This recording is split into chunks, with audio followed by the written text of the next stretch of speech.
Normally I would never do a video of a game that I've just bought today, but I'm going to do a video of this game because it's just some tatty old kart racer. It's Looney Tunes Space Race. The disc is kind of scratched and there's no manual, so I'm just going to play it, record it, and then do my narration afterwards. Thanks to the high-speed satellite techno-jiggery of the Acme News Network. Well, it's a fine day for racing. Time's a-wasting, so let's get this show on the road. I kind of started the recording halfway through that intro there because I switched it to 60 Hz, and then I had to switch my capture device to 60 Hz and start recording again. I almost turned the game off here because I thought it said there was no space on the memory card, but it just says no space race data. I don't know how many saves you can put on a Dreamcast memory card.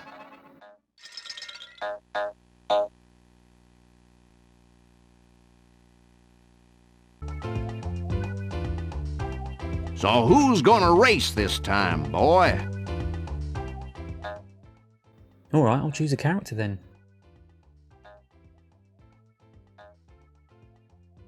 I don't know who I want to be because I can't even tell what the differences are between the characters. It doesn't have any stats on screen here, so I'll just choose Wile E. Coyote, I guess. Now, I'm going to guess that you can probably unlock some more characters, because there's not a huge amount to choose from here.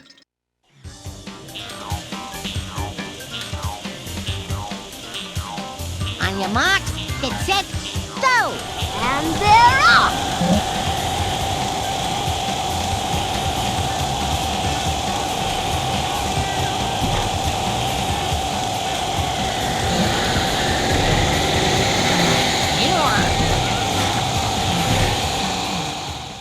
Well, first impressions, this game looks alright. It actually looks quite sharp. I mean, I know the Dreamcast is quite old, but some Dreamcast games hold up really well today. You might be forgiven for thinking that this is going to be a lazy, bog-standard licensed game, and it still might turn out to be. But no, first impressions are pretty good. I mean, it's obviously a kart racing game, even though everybody's on rockets. And I think one of the differences between this and a lot of other kart racing games is the frequency that you pick up weapons. Because you can see on the track there that there's like alternating boost and weapons. So you can use a boost and you also pick up weapons, but once you've used a weapon you can pick up another one within about 2 seconds. And the enemies can use weapons just as frequently, so you're constantly getting boshed on the head. And sometimes it's quite annoying because you, or at least I, was constantly finding myself fighting back to first place, but then just getting hit and falling all the way back to 6th again. And the AI players aren't really that spread out either, so as soon as you get hit they'll all pass you in one big group, and it's like the same cycle over and over again. So I noticed that, and it's a bit silly really. Perhaps that's the way they intended it to be. Super Mario Kart 64 got criticised for being a bit unbalanced weapons wise, so it's more about the weapons than it is about skill. No, you're doing it all wrong.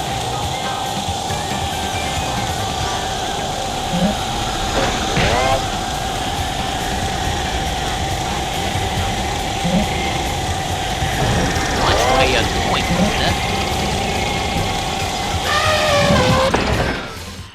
And they don't miss. They never miss you. Yeah, this track is Planet Acme. I don't remember a huge amount about Looney Tunes cartoons actually. They're all separate sorts of cartoons, aren't they? They don't all appear all in the same show. I remember seeing Space Jam, where there was lots of characters in it together. I don't think there was ever a Planet Acme. Am I wrong about that? Was there ever a Planet Acme in anything?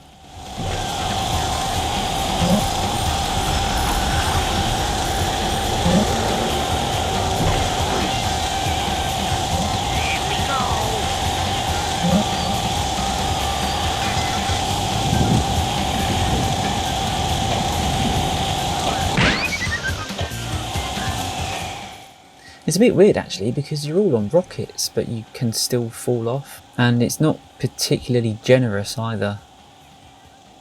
It's quite difficult to save yourself. Oh, I finished. I come first. Okay. Nice one.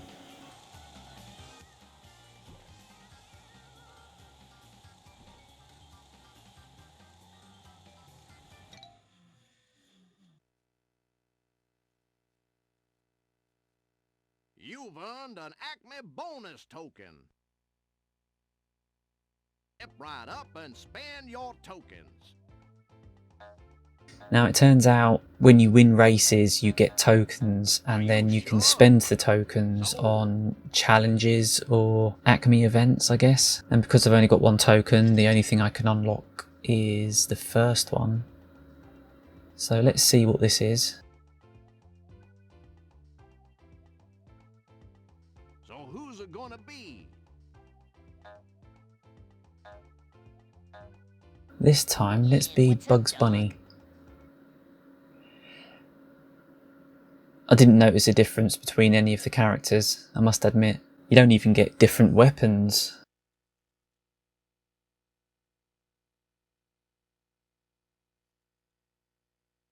Yeah, so it says there you have to beware falling objects for the next 3 laps. What it is it's basically just a normal race. But it will just randomly drop obstacles in front of you a lot. And so it makes a kind of annoying game a little bit more annoying. Go! And they're off! Watch it. Oh! Denied!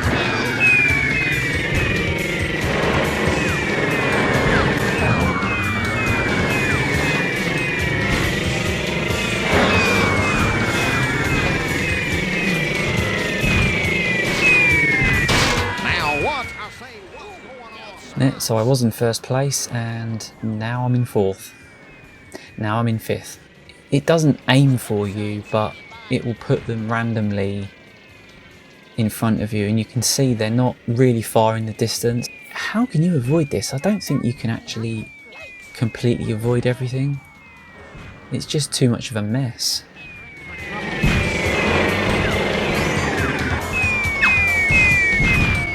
Ooh, that's smart!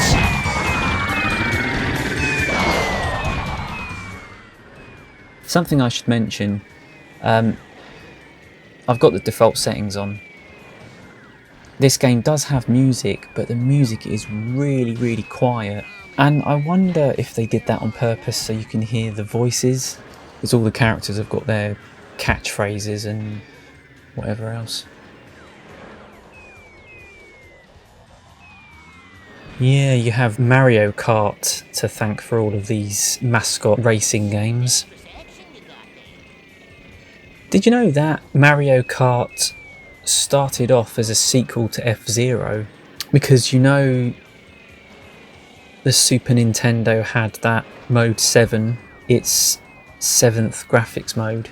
It's quite difficult to get mode 7 to work properly in split screen. But they wanted a 2-player mode in the sequel to F-Zero. But what they ended up doing is changing it because it wasn't quite as fast. They weren't able to make it play as fast. So it's a little bit slower, so they decided instead of a sci-fi racing game, they just put a guy in a go-kart. and then they inserted all the Mario characters. Mario Kart was born. There's loads of them. There's loads of kart races now. I was looking at an old PlayStation 1 demo disc, and it had a game called Muppets Race Mania on it, which I don't remember and I've never heard of. I don't think I remember ever seeing it before. But yeah, there's loads of other kart racing games now. So just off the top of my head, you have BC Racers, which is a spin-off game to the Chuck Rock series. You have Street Racer, which I have on both the Super Nintendo and the PlayStation, and I really like that on the PlayStation. There's a Toy Story Racer, there's Crash Team Racing, of course, there's Sonic and All-Stars Racing, Diddy Kong Racing on the Nintendo 64, Muppets Race Mania that I mentioned before. There's also a Digimon racing game, a Woody Woodpecker racing game, and believe it or not, there's also an M&M's kart racing game. So I mean, you name it, there's a kart racing game for it. I think there's a Pac-Man one as well. Yeah, they're everywhere now.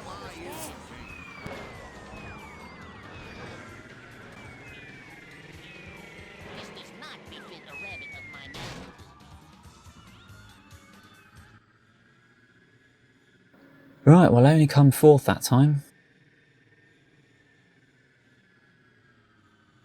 So what I'm going to do now, because I don't want to race on that same track again, is I'll change to one of the other tracks.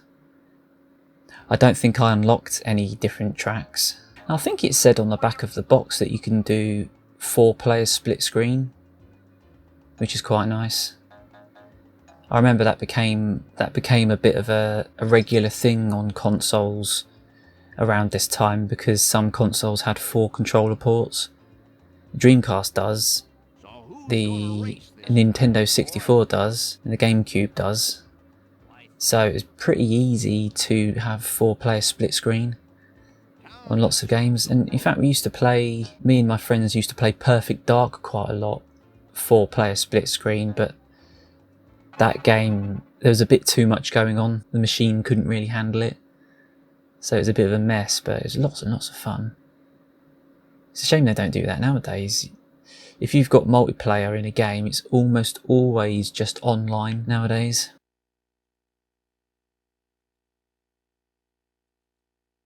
Alright, so we've got a different track here.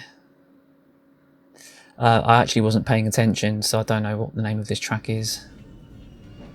But as you can see, it's another one where it's just a sort of sky road.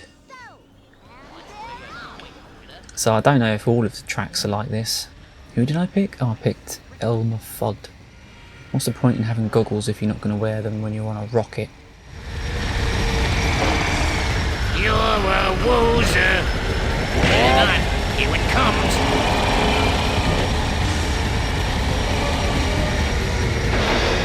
Fix your little red wagon. It's time they do an ant's nest and smear my engine chain. Yeah, you flooded drinks pickle juice.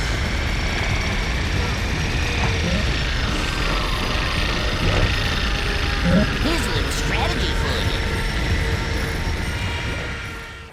Look at that, it's the same old thing again. You work your way up to first place, and then being in first place, you become a target for absolutely everybody.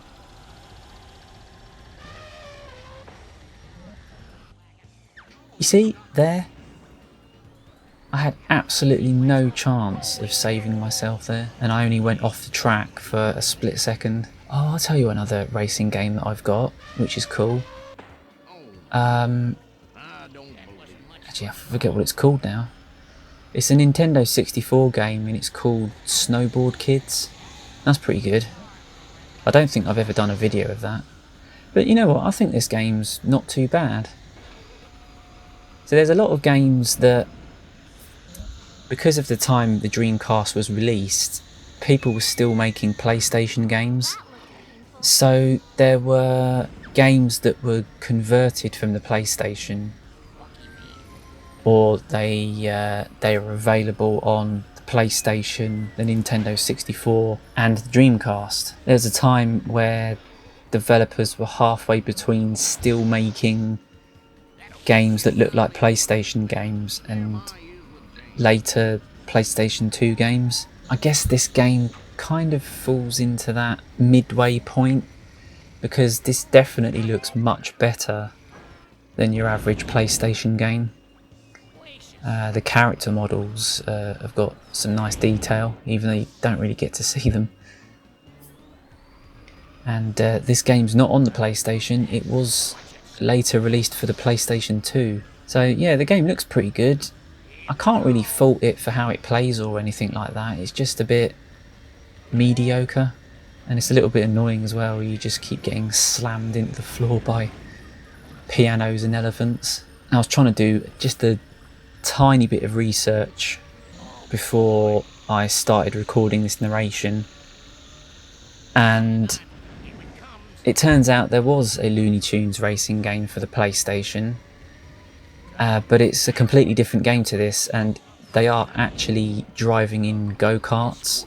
Perhaps Ubisoft, whoever had the license for more than one game, and they may have made quite a few Looney Tunes games. That wasn't much fun at all.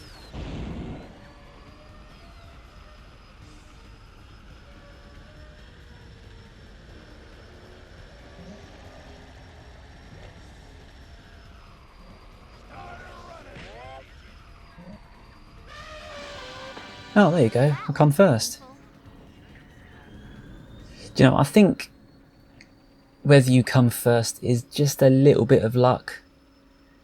Because, but yeah, anyway, that is a look at Looney Tunes Space Race for the Dreamcast, and it's alright, it's not great. So there you go, that's the end of the video.